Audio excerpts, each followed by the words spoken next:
Salutations dear viewers, this is George from Ireland, and in this video I'm going to explain why the Republican Party in the United States may yet win the midterm elections in the United States. Well, let me put my cards on the table. Viewers of this blog will know that I abominate Donald Trump and all his evil works, and I loathed him from day one. But I strive for objectivity, and just because I detest someone or something doesn't make me believe that it's necessarily going to fail. They could yet win an election. He seemed to have found the magic formula last time, even though he get a lot less of a share of the vote than Hillary Clinton. Now, let's be clear. In November, all the people in the House of Representatives are going to face election again, and about a third of the Senate. So it's not Trump himself who's up for election, though clearly there's a connection between one's support for Donald Trump and his party, the Republican Party. And yes, it is possible to support Donald Trump, but not vote for a local Republican candidate for Congress, or indeed to hate Trump, but still vote for a Republican to be in the House of Representatives, or indeed the Senate. There'll be some gubernatorial races, some state legislatures up for election as well. So Trump's ratings are looking good, 42%. Several months ago, they're down at 35%. It was minus 20 overall. That was his approval rating, and now it's rather less. That's about minus 10. So what's gone on the past few months? It's been a real roller coaster ride with Donald Trump. Bellicose rhetoric over North Korea, then suddenly agreeing to summit with them without any preparation at all, which yet might be cancelled. So there's caprice running through all of this, making these decisions on the hoof, not seeking expert advice. And as he's someone who's staggeringly ignorant, he ought to seek advice more than any other president. So he's bombed Syria. He wanted to press the reset button with Russia, to borrow Obama's phrase, yet he's ended up falling out with them, not that badly yet. So bombing Syria over this alleged use of chemical weapons in Syria. I don't think many people doubt now that chemical weapons were used, but it's not clear who used them, and not so many people were killed. I mean, I've heard it said that these were more or less DIY chemical weapons, which is why not so many people were killed. So I don't know. Now, this was sufficient to irritate Russia, the Syrian government, Iran, and let's face it, Iraq. The US wanted this non-Saddam Hussein government in there, but it's not the government of their liking. It's a pro-Iranian government.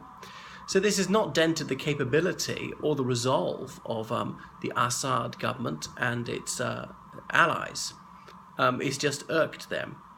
It's not going to change the outcome of the civil war. And what outcome does Trump want? He's completely unclear about that. I don't think he knows his own mind. It's very obvious to me that Bashar al-Assad is going to win. It's just a matter of time. This conflict will go on as long as the protagonists continue to arm people, as long as the ISIS rebels are armed. Terrorists, perhaps I should say. So 42% for Trump. He got 46% in that election, so he's not far below that. The economic situation is not bad, just a few headwinds. Unemployment is fairly low, inflation fairly low, the dollar about the right level. The stock market is not terrible.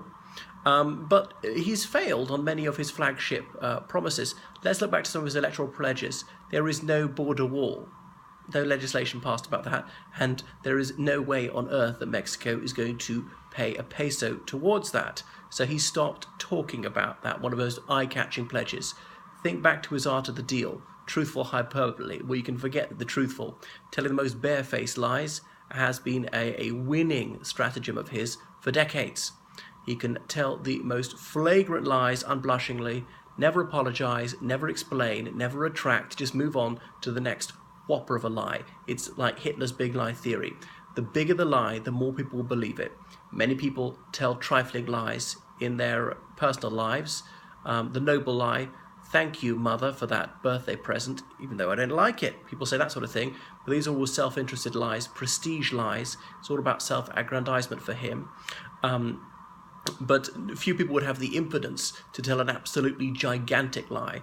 And ordinary people, we find it hard to credit that someone would tell a lie so enormous, so shameless, so utterly blatant. So it must be true. People simply don't lie about things that massive. Well, they do if they're someone like Trump with that dark triad personality, with the egotism, with the lack of empathy for others, with the utter lack of any moral restraint. So he promised to withdraw troops from Iraq and from Afghanistan, so he's broken both those pledges. Indeed, he's deepened commitment without any end in sight, without any achievable goal, or even a stated goal, whether achievable or not.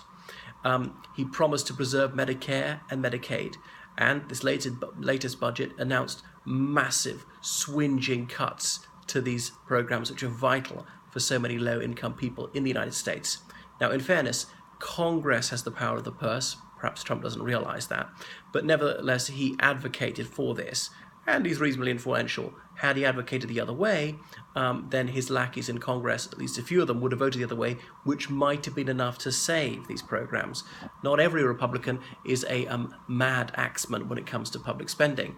They usually are like heroin addicts with a credit card when it comes to military spending, because that's patriotic. It's not patriotic to get the deficit down. It's not patriotic to provide health care for needy people in your country. It's not patriotic to care about the poor or anything like that. So there's going to be a massive increase in the deficit. So there's no sign of draining the swamp, as you would say, in that nebulous phrase.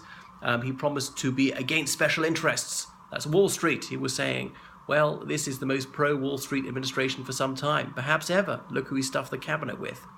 So he has raised tension with Iran. This saber rattling is very worrisome, tearing up the Joint Comprehensive Plan of Action. And it's horribly familiar if one casts one's mind back 15 years to the countdown to the war in March 2003 against Iraq. Difference was everybody knew that Iraq had weapons of mass destruction. Many countries had said, yeah, sure, we sold them this sort of stuff in the 80s. And Iraq announced it all in 1991, that they had it all in 1991. So the onus was on them to disarm in a verifiable manner that the UN inspectors could see. And they refused to, and they played cat and mouse for 12 years. Iran is very, very different.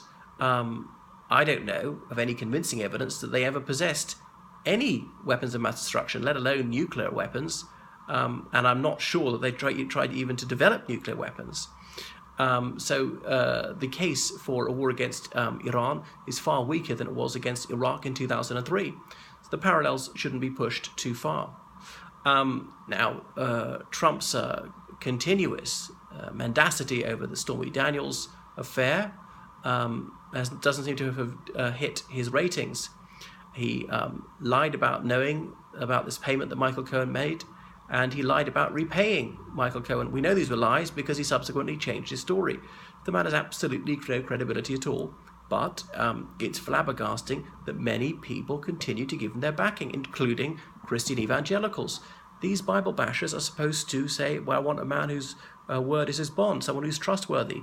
Lying lips are an abomination to the Lord. Isn't that what the Old Testament says? And there he was having unsafe sex with a porn star. But let's not call her by such a glamorous word. She's a prostitute. Now, she's a far more respectable person than Donald Trump. She earns an honest living, and she serves the public by what she does. I think copulating with her is the least shameful thing he's ever done.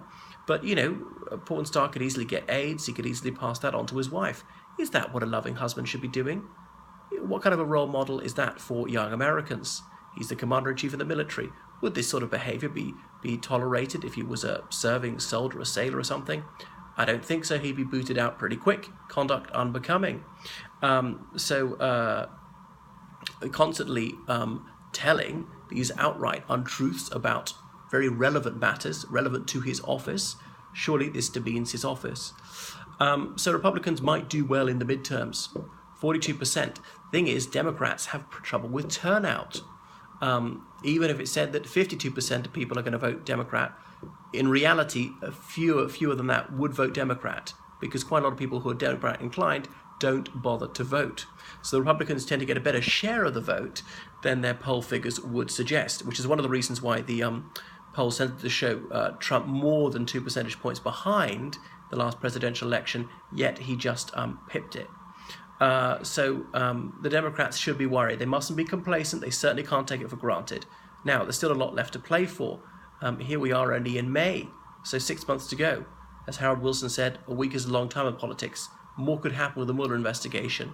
So we live in interesting times. It's too close to call, but one certainly can't be sure that the Democrats will take the House or the Senate.